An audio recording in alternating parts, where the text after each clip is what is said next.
Ibihe byiza kuri mwe mwakoze subscribe kuri Gasuku Media TV. Uno muhungu w'abanyarwanda Jesquizo wabipanga icyogere mu nkuba, umwami w'abagore. Banyarwandakazi banje kubasuhuza mbifuriza amahoro y'Imana nyagasani gukomeza kubana namwe aho muri hose. Ndabizi neza cyane abantu bakomezaga kugenda bambwira bati Jesquizo wabipanga ariko hari ubwino utari muraduhereza ku byabereye muri Dallas. Icyari gihari nuko nagombaga gukusanya amakuru, namara gukusanya amakuru ubundi nanjye nkagenda mbahereza icyo bita sasa ubwino kuko abantu benshi bakomeza kugenda bambwira ngo ariko Jesquizo wabipanga ibyabereye Dallas ni nk'ibyabereye Gisenyi ngo ntaho bitandukaniye. Mbabwiza ukuri, abantu bari muri Dallas ni abantu bari responsible, ni abantu bafite ingo. Ubwo rero ngira ngo murabizi yuko rimwe na rimwe hari ukuntu inkuru zirimo abantu bafite ingo, inkuru zirimo abantu bafite imiryango, kugira ngo uzayivuge ejo n'ejo bundi bayigusubirishamo ngo ngere usubiremo bya bindi. Suko bitabayeho, hari nka hoteli umwana w'umukobwa yagiyemo, agenda ari muzima n'amaguru abiri rwose, agenda neza cyane, ariko ngo yaje gutaha arimo aragenda atera isekuru, akaguru bakavunye. Murambaza mutese bakavunnye ku bushake, bakavunishije iki? Hari abasore bari hano hanze, papa umwana yaragiye ngo yikoza mu gas station bita ngo za Sikoke, hari n'izindi bita ngo 7-Eleven, bacuruzamo ibinini byongera ubushake bikongera n'umubyimba wayo. Umwana yaragiye yigira muri 7-Eleven aguramo icyo kinini cyongera umubyimba kikongera n'ubushake bwacyo, ubundi yigira mu gahoteli ke keza kabisa gashashe n'amashuka y'umweru. Umwana w'umukobwa aza kuza kumureba kuri hoteli aho ngaho, ngo yaramutanditse, papa yaramutanditse, aramutandika bikomeye cyane, amuhindukiza mu maposteri yose yakabayeho. Umwana w'umukobwa biza kumuviramo kugenda atera isekuru kubera ibyishimo. Hari imvune zimwe ziterwa n'ibyishimo, ibyo ni ibintu mutari muzi, ariko ndagira ngo mbabwize ukuri ngo izo mvune zibaho.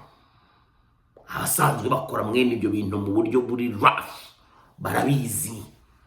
Hari abana b'abakobwa bari hano bakubwira batari ko ngewe ubundi iyo watangiye kwihakabizi mba nkeneye ngo mbirindure, ngo mbinuwe, ngo ncabaca banjye umvangavanga umvangire.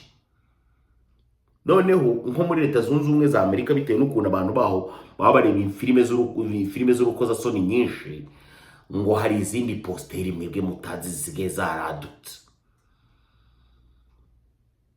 Muri kubyumva? Ni nk'inkuru numvise Gisenyi, ngo hari umwana w'umukobwa ngo wabwiye umuhungu ngo ariko mbere y'uko njya mu maguru kugira ngo ugitature mu buryo bukomeye cyane, ngo ndashaka ko nguzuka kirya. Umuhungu ati ngewe rwose ntabwo njya nkirya, kirazira kikaziririzwa. Ngahita muganese ko barunaka na barunaka bakirya, wowe uri igiki ngo ntukirya? Umuhungu ajya kumva, yumva abantu bavuze n'abashuti be bakadasohoka, aravuga ati se na runaka yagenza.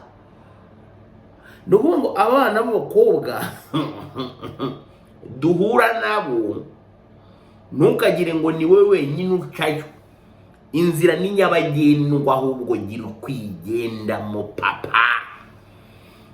Ubwo ndimo ndabwira abo twari kumwe Dallas, hari aho naciye nanjye, numva ku muryango ibintu byadogereye, ibintu birimo biramenagurika. Noneho mbaza umuntu bano bantu bita ngo ba housekeeper, ndamubaza nese ibintu ndimo numva bituragurikira ahangaha, numva n'abantu baborozanyamo hano, aho ntibaba barimo barasambana? Teoya biyihorere, ibyo ngibyo ntibikureba. Ndavuga nubwo banyibukije yuko bitandeba, reka mbyihorere.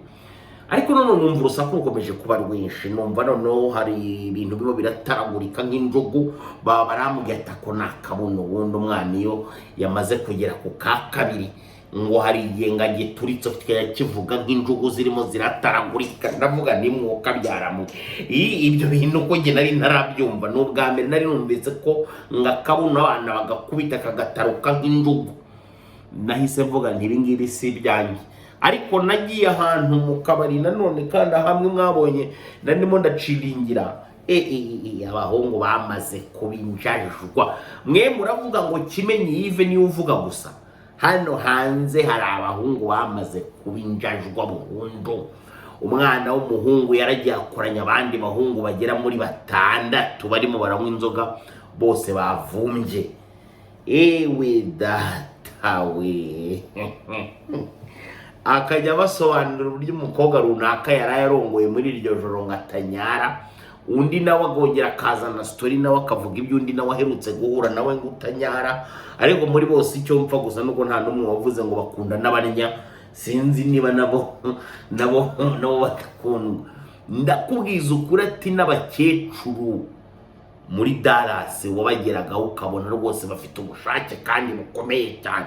Menyera iki gihe cy'izuba ari kibi cyane, gishobora kuba nacyo cyakoresha abantu amabara, abantu bakakirwa ntibakirwe mu muhogo gusa, ugasanga ahubwo no mu bitsina byagiye bifungura ubushake bukomeye cyane kandi bugambiriwe.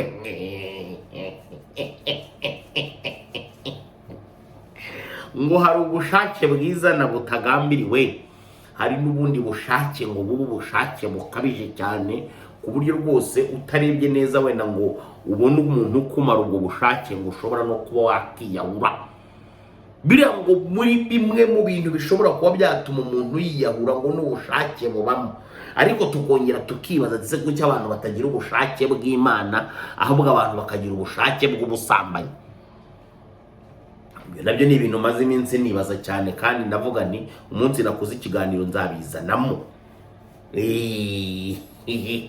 Noneho ikindi kintu gisekeje cyane nuko ujya kumva nk'umuntu wese ukubaza story za Dallas, aho kugira ngo kubaza ukuntu Rwanda Convention yagenze ndetse ngo kubaze ukuntu program zagiye zikuranikirana niba ibintu byaragenze neza cyane ndetse n'ibyavugiweyo, ahita kubaza ngo niba mutarasambanye, kugira ngo umenye ahantu isi yageze, yuko isi rwose ahantu igeze kugeza amagingo aya ngaya. Dukeneye umwami Yesu akaza kudutwara agahitamo abe ingurube n'intama, akazijonjora akabivangura, ubundi abajya mu ijuru bakagenda, abajya mu muriro utazima niba kuko uzabaho, nabo bakawujyamo bikarangira, abantu bakareka kuba birukanka ku miriho ndetse no kwivuruguta mu byaha. Hari indi nkuru rero nyirizina yanatumye ntegura kino kiganiro kugira ngo nze kuza kuyikora mu buryo bushimishije neza cyane. Hari igitaramo cyari kirimo kirabera muri Dallas icyo gihe turiyo, ni igitaramo cyari cyateguwe nandera, ni igitaramo uretse gato mbereke, ni igitaramo cyari cyateguwe uretse gato, ni igitaramo cyari cyateguwe n'uwita ngo Bob Fallon, niwe wari hosta, niba ari Bob Fallon niba ari ibiki sinzi ibyo ari byo. So icyo gitaramo na kafta poli mu kuntu bakibita ngo Afro Nation yari yabiteguye, Afro Nation. So iki gitaramo ibintu byabereyemo biteye ubwoba. Cyabaye Friday July 4 2025. Time cyatangiriyeho yari ari 10 PM to 2 AM. Bamwita ngo ni Bob Fallon, Bob Fallon, section ngo ari $300 ngo comes with a bottle. So ni muri byabereye muri LM Street, Dallas, Texas. Ibintu byabaye biteye ubwoba. Abasore bagira kuri 6 b'abanyamurenge baragiye nabo bitereka ahantu. Bamaze kwitereka ahantu baragenda banywa ubuyoga bwinshi cyane, beza kuza gushiduka byageze mu cyatanu. Amadolari 1,500 ubwo ni miliyoni 2 hafi n'ibintu aho ngaho. kwishyura aya mafaranga byari ikibazo gikomeye cyane, ariko ikintu cyahabaye, abana bariye ikintu bita manguma, agatuza kararangazwa bro. Iyi ni inkuru ndabizi neza ko ba nyiri ukuvugwa muri iyi nkuru byanze bikunze bahaze ukuri kw'ibi bintu, ndetse ndagira ngo nongere mbabwize ukuri yuko ibintu byabaye byari biteye ubwoba. Ngiye ntabwo nari nzi ko mu diaspora ashobora kugenda akajya kunywa ibintu adafitiye amafaranga, cyangwa se hashobora kuba hakibaho abantu bashobora kuba bajya mu kabari badateganyije nabo kuba anytime ikintu gishobora kuba cyaza kuza kuba overbill, bakaza kuza kwirwariza bakareba uburyo bagikemura. Ibaza abasore 6 bafite imboro n'amabya bagiye mu kabari kwishyura bikabananira bro. Ibi ni igisebo, ni ikimwaro. Mwabahungu mwese mwagaragaye muri ibi bintu by'ububwa, mugende mwigaye. Amavideo n'amafoto arahari, abasore barimo barakubitwa inkumi z'agatuza kugeza ubwo bishyuye. Baragiye barisakasaka, baranahamagaza, baraguzaguza kuri za Cash App. Ibi ni ibintu byabaye nubwo mwakomezaga kumbaza ngo Jesco izo mipango ngo ese Dallas nta gakoryo kahabereye. Aka ni kamwe mu dukoryo twagaragaye mu mujyi wa Dallas. Aka ni kamwe mu dukoryo twahabereye.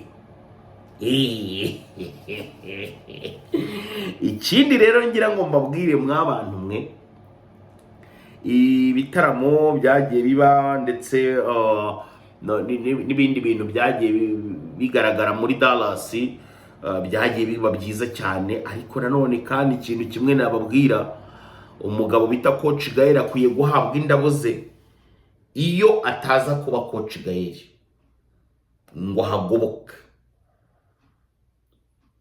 situation ibijyanye no wenda no kuba logement, ibijyanye n'imirire n'iminywere ndetse no gutembera, ngo ahagoboke, abahanzi bacu bari kuraburisa.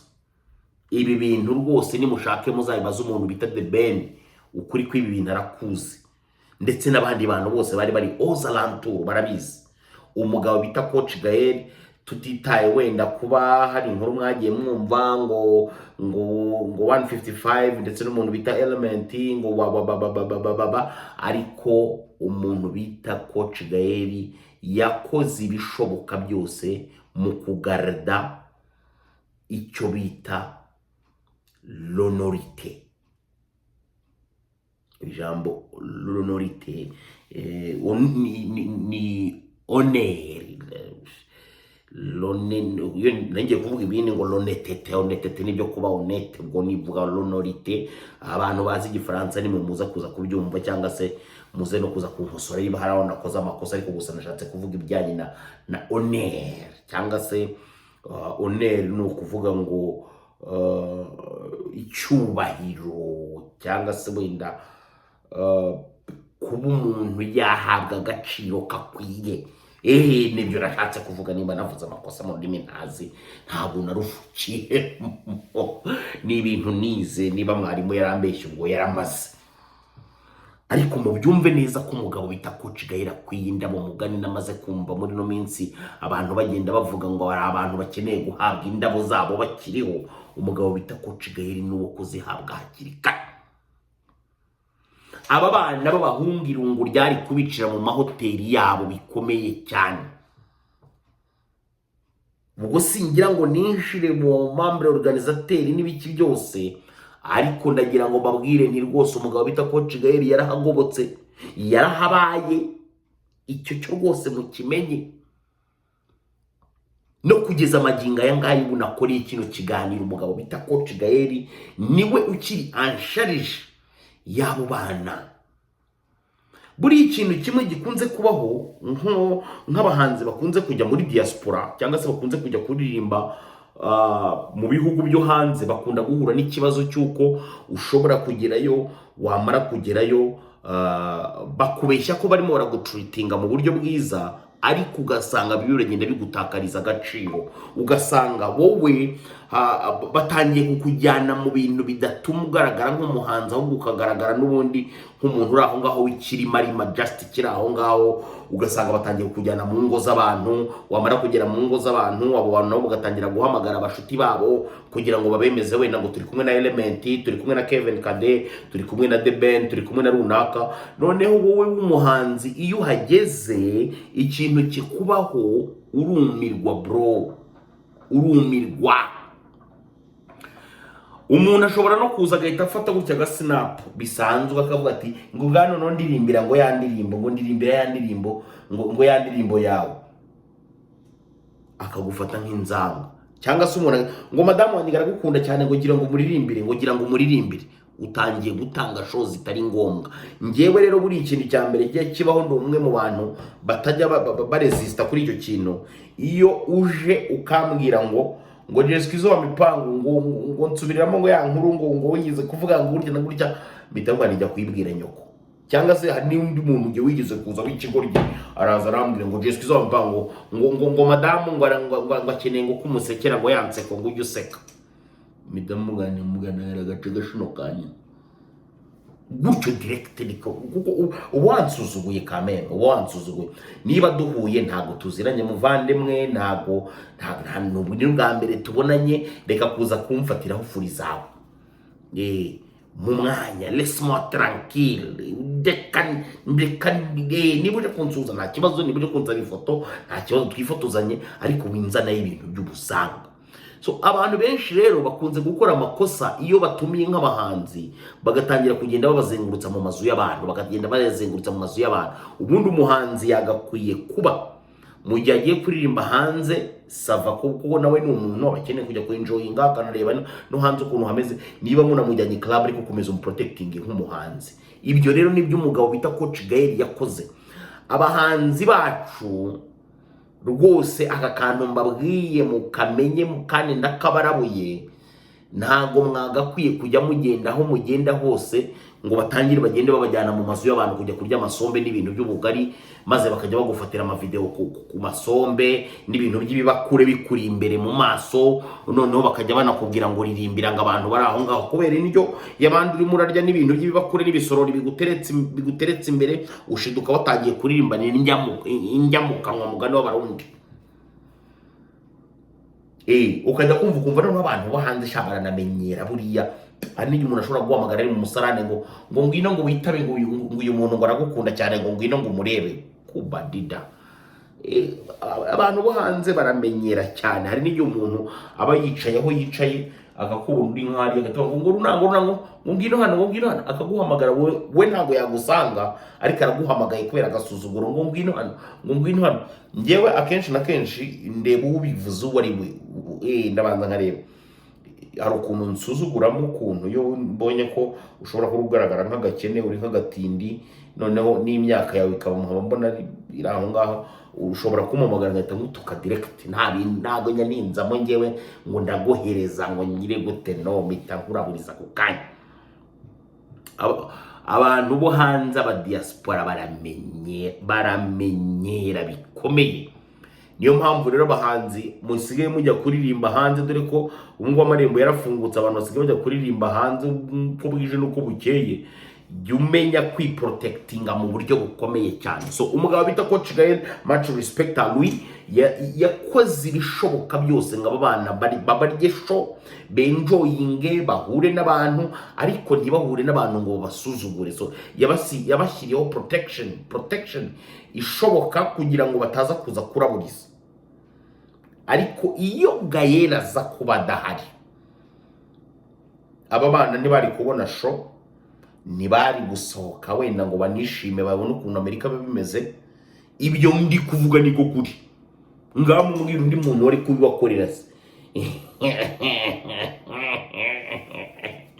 Buriya hari n'utundi tuntu twinshi cyane bananze kujya muri detaye, ariko ndaza kuza kuduhereza abandi ba blogger baze kuza kudukoramo inkuru, kuko ni ibintu byantangaje cyane pe. Ni ibintu byantangaje cyane kuba wenda umuhanzi yagera mu gihugu nka Leta Zunze Ubumwe za Amerika ntitubone wenda bagiye muri shop mu mall kujya kwitegura show nyirizina n'ibiki byose. Ibyo ni ibintu byakagombye kuba byarakozwe kandi tukabibona kamemezo. Burega buri umuhanzi kugira ngo agire izina si indirimbo gusa, indirimbo ntabwo biba bihagije, n'utundi tuntu ku ruhande agenda akora tw'udutwiko ni sawa cyane, ni sawa cyane rwose. Nuko gusa nyine wenda abantu basanzwe bategura n'amashow nabo ubwabo usanga badafite wenda nk'ubwo bushobozi bwo kuba yakora icyo kintu ku muhanzi n'ibiki. Ariko rwose mwoka byara mu byo bintu nabyo mujye mugenda mu byiteho, mujye mugenda mu byiteho rwose. Kandi ndabizi neza kino kiganiro n'abo bahanzi baraza kuza kukireba, mwumve ko rwose umuntu bita Coach Gael iyo aza kuba adahari, nakwambia ibintu byari kugorana. Namwe ngira ngo mwarabibonye, hari byinshi cyane nirinze kuvuga mu rwego rwo kugira ngo ariko rwose noneho akandi gakoryo kabayeho ngewe kanantangaje cyane. Ngira ngo mwarabibonye ko iryo joro rwose naye narishimye cyane, ndaporinga mu buryo bukomeye. Ariko rwose abantu bafite ingeso yo kujya kuri table utariho ukajya gusukayo inzoga, ibyo bintu ni ibintu by'ikimwaro, binateye isoni rwose pe. Abantu bajya gusuka amayoga y'abandi ku matable batariho, ibyo bintu biteye isoni n'iseseme rwose, nimukanabyongere. Reka ndekera ahangaha, ibindi nkikora muri zota.